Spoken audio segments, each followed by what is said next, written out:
there are two forces.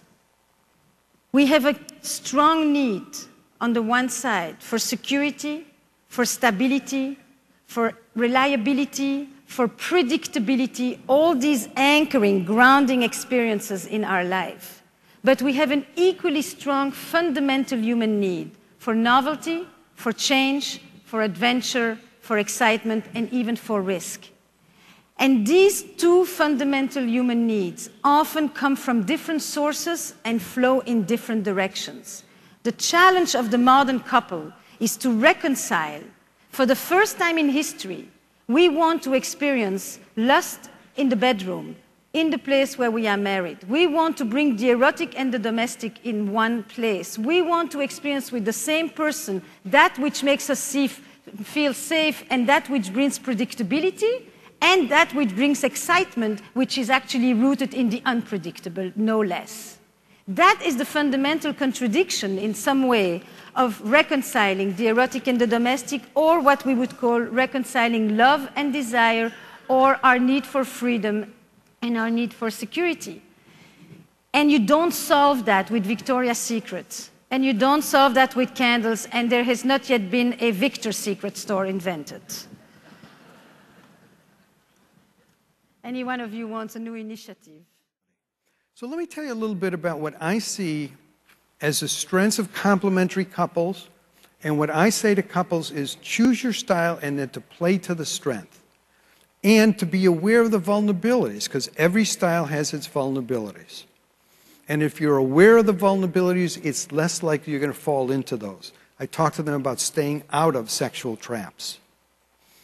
So when I think about complementary couples, and by the way, it's the most frequent couple sexual style, and especially for couples who are in some kind of treatment, therapy, educational programs, that's what they're most likely to choose, is the complementary style, because it fits the model of personal responsibility and intimate team. And in that model, both the man and the woman value intimacy, they value eroticism. I think the most helpful concept is they have his bridges to sexual desire, her bridges to sexual desire, and our bridges to sexual desire. Last but certainly not least is they adopt, it's the easiest style to adopt this good enough sex, variable, flexible approach to understanding and value different kinds of sexuality.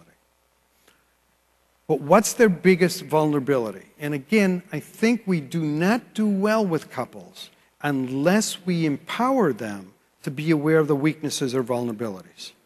And the major one, and I think Esther says it much more dynamically than I'll ever say it, is they settle into a routine. They're a stable couple, they're parents, they're householders, they're workers. They don't leave enough time and space. They treat their sexuality with benign neglect.